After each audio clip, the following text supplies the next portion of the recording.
Assalamualaikum warahmatullahi wabarakatuh. Welcome to back my channel. Mmm, apa ya, ada yang belum ujian, perawat, formasi nurse, eee, ya ada perbedaan di tahun 2021 dan 2019, kisi-kisi tentang formasi nurse, eee, apa ya, bedanya itu dari landasannya juga berbeda. Kalau menurut informasi yang saya dapat itu yang tahun 2019 ya. Itu Permen Pan RB nomor 25 tahun 2014 menjadi landasannya, dan pada tahun 2021 ini ada perubahan yang sudah direvisi lagi dengan peraturan Permen Pan RB nomor 35 tahun 2019. Jadi, ya memang apa ya, buat teman-teman yang udah pernah ujian, eee, SKB 2021 pada bukan ngeluh ya, menginfokan bahwa memang berbeda dari kisi-kisi 2019. Ya, yang saya kurang mendapat info yang tentang kisi-kisi 2019 ya, yang tentang perawat terampil, yang pastinya yang perawat nurse ya, perawat ahli pertama itu perbedaannya dengan 2019 dengan 2021 itu kontras ya, yang pastinya secara kemampuan umum dan kemampuan khusus. Kemampuan umum di tahun 2019 itu banyak tentang, regulasi seperti nawacita, visi misi presiden, terus tuh SDGs, terus tuh tentang PHBS, program cerdik, patuh, dan sebagainya, yang lebih tentang kesehatan umum.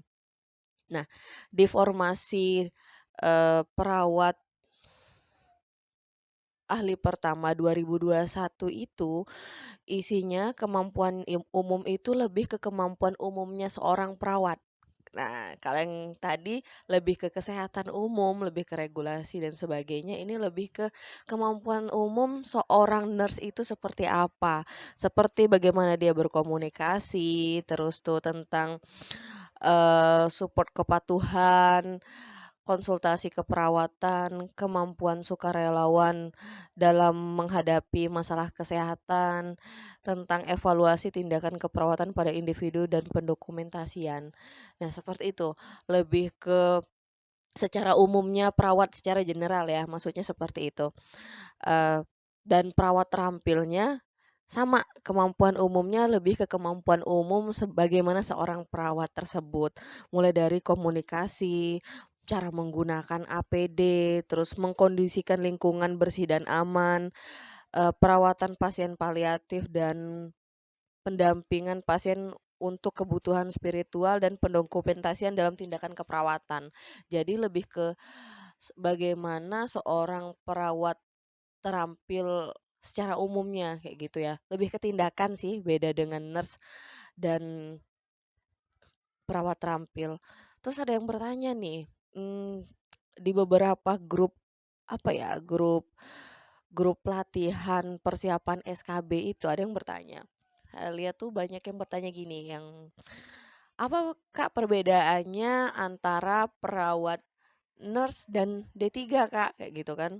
Setelah saya pelajari, saya baca-baca di beberapa literatur dan beberapa macam soal ya, antara D3 dan nurse itu lebih ke apa ya, kalau D3 itu lebih ke pelaksanaannya, cara menghitung EWSS, terus, eee, tindakan keperawatan, ada hitung-hitungan seperti itu, kayak gitu kan.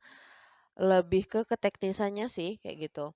Kalau nurse itu, dan saya juga udah merasakan ujiannya, ternyata lebih ke analisis bagaimana seorang nurse itu berpikir critical thinking. Kalau 2019 menurut kisi-kisi FR-FR yang telah lalu ya, ini bukan membagikan FR tapi membagikan apa ya, menganalisis suatu kisi-kisi ya. Eee, kalau yang 2021 itu lebih ke analisis bagaimana seorang perawat sih, bagaimana seorang perawat tersebut, terus tuh juga apa ya, perbedaan Lebih ke kalau 2019 itu lebih ke, apa ya, gadar, lebih ke tindakan IGD, lebih ke kegawat daruratan, mungkin banyaknya seperti itu kalau 2019. Kalau 2021 itu lebih ke komunitas, lebih ke keperawatan keluarga, dan apa ya, lebih ke mungkin tahun 2021 itu banyak banyak, lebih ke penanggulangan Covid. Jadi penanggulangan Covid di masyarakat seperti apa, kayak gitu kan, lebih ke general sih kayak gitu kan.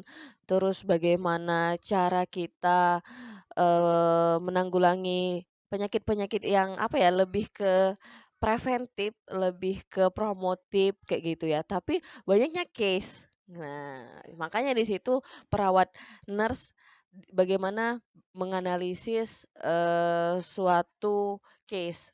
Beda dengan D3 itu lebih kalau menurut kisi-kisi Permenpan RB tahun 2019 yang menjadi dasar kisi-kisinya perawat terampil tahun ini, yaitu bagaimana tentang oksigenasi, tindakan kegawat daruratan itu yang D3 ya, D3, terus bagaimana persiapan tahap-tahap pra, intra, dan pos operasi kayak gitu kan ya. Bagaimana cara apa ya, mmm, komplikasi pada luka kayak gitu kan. Nah seperti itu. Itu beda antara bahan kisi-kisinya perawat terampil dan perawat ahli. Nah yang D3 dan nurse. Ya segitu saja, konten saya kali ini, semoga bermanfaat buat teman-teman yang mau ujian SKB, perawat ya untuk D3 dan nurse. Dan jangan lupa di-like and subscribe, channel saya ini supaya kita dapat memberikan konten-konten bermanfaat di kemudian hari juga ya. Assalamualaikum warahmatullahi wabarakatuh.